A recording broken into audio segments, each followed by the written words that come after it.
Good morning, children. Welcome to one more class of science.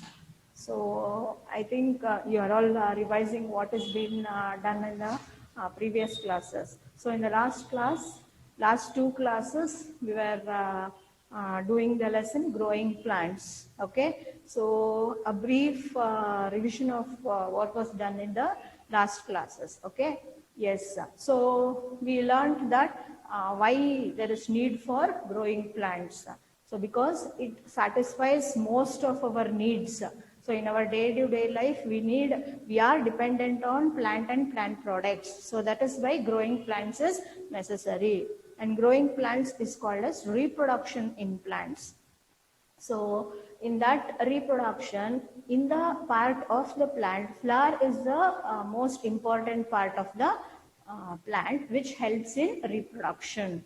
So plants which bears the flowers can turn into seeds and that can be grown into new plants. And non-flowering plants can be grown from the other parts such as roots, seeds and stem.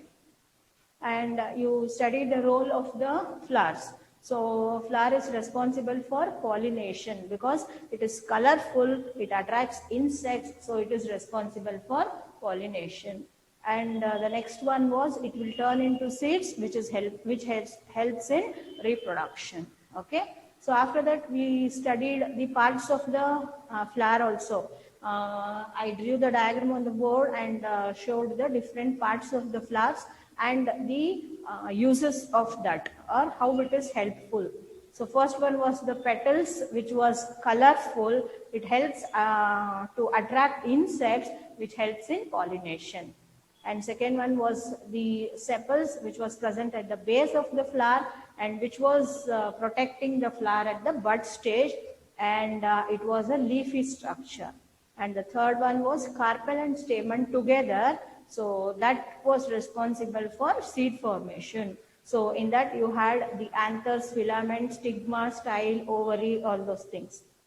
Okay. And then next part was the structure of the seed, the different parts of the seed. So outer covering was the seed coat, inside was the cotyledons or the seed leaves, which is going to store food for the baby plant, and the baby plant starts growing, that is called as embryo or the baby plant.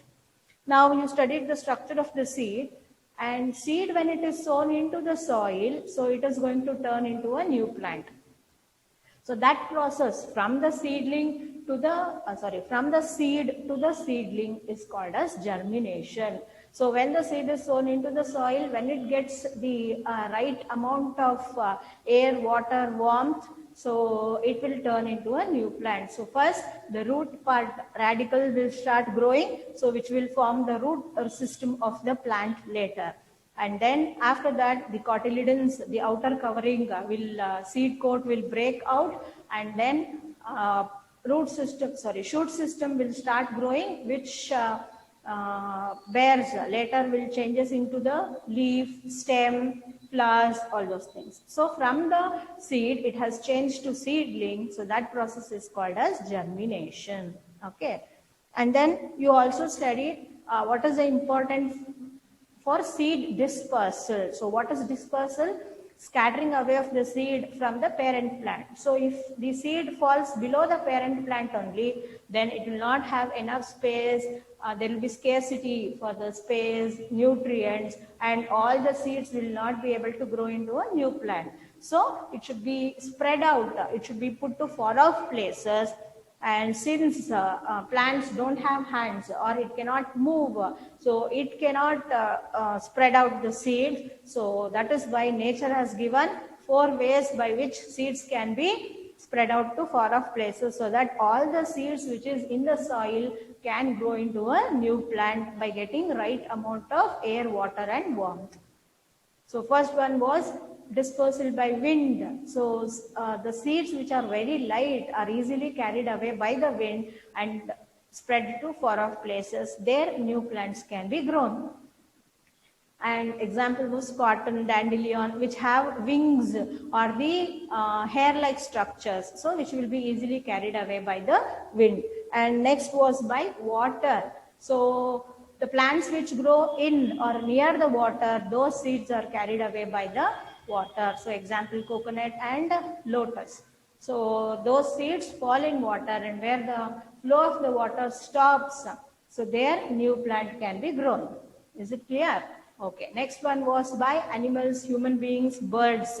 So even we are responsible for dispersal of seeds. So as I said, we eat the fruit and throw the seeds away. So there new plant can be grown, or the animals or the birds, they eat the fruits, only the pulp part of it will be digested, and the other part will come out of the waste. The undigested food will come out of its waste of their body by the droppings. Okay, so their new plant can be grown. Okay. Next one was by explosion. That means bursting. Explosion is nothing but bursting. So example, bean and pea, when they burst, when the fruits of those burst, so it is responsible for scattering the seeds. So that mechanism, that process is called as explosion. So seeds can also be spread out or dispersed by explosion. So as I said before, the plants which bear flowers can be reproduced by the seeds, and non-flowering plants can be reproduced by the other parts such as root, stem and leaf, which is called as vegetative propagation. So potato and ginger can be grown from underground stems which has buds on it. So each bud can be grown into a new plant. And then the stem, sugarcane and the rose, from the stem cuttings. So if you cut the stem of that and place it in the soil, it can turn into a new plant. And then the carrot, radish, turnip, sweet potato, from the root part of it, if you place that in the root, it can turn into a new plant. And then next was bryophyllum, which has the buds at the margin of its leaf. So the whole leaf or only the buds, when it is dried, if you place it in the soil, it can turn into a new plant. So all these you studied in the last class. Okay. Yes. And you drew the diagram of seed, germination of seed also. So I gave you that homework.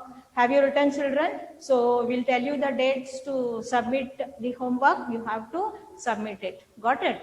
Okay.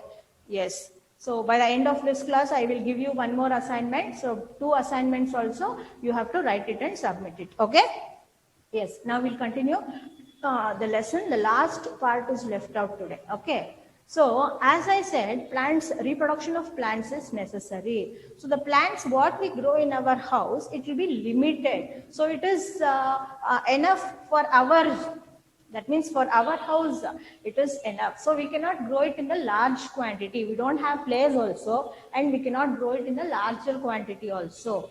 So for that case, what these farmers do, in order to fulfill the needs, give the food, fruits, vegetables, other things, other useful things from the plants also. So in order to give those useful things, in order to supply the needs, so in the larger quantity, so he will grow the plants in a larger area and in large quantity, more quantity. Okay, so that area where he grows is called field. Okay, and the plant what it grows in the large area is called as crop. What it is called? Crop. Now what we sow the seed in our house and it grows, we call it as plant. We cannot call it as crop because it is grown in a small quantity and in the small area, in the pots we put, or in our house only we dig, and outside in the garden we make a garden, so we put those seeds grow. It will not be in a large quantity, but farmers in the large area, large quantity they grow, so that is called as crop. Okay, so the plants which are grown in the larger quantity, in order to get the fulfill the needs for food or other useful things, as I said, fruits, vegetables, the cotton, gum, paper, so many useful things we get, medicines like neem, tulsi. So all those things, in order to get that, so he has to grow in the larger quantity. That is called as crop. Okay, so what is that crop? Any plant that is grown in a large quantity to get food and other useful things. So other useful things, as I said, wood. So for the furniture, desk, doors, windows, the gum, paper, eraser, the vegetables, fruits, oil, all those things, other useful things. So many is there. So that is why main important is food, and then the other useful things is called as crop. Understood, children, what is crop? So the plants what we grow in our house cannot be called crop because it is not grown in the larger quantity. So once it is grown in the larger quantity, we call it as crop. Okay, and then the practice of growing this in a larger quantity is called as agriculture. What is it called? Agriculture. So don't get confused between agriculture and crop. So agriculture is method of growing, and the plant what we grow is called as crop. Got it? So next we'll define the term agriculture. So what is agriculture? It is a practice of growing. Okay. So next we'll define the term agriculture. Agriculture. So the practice of growing, the practice of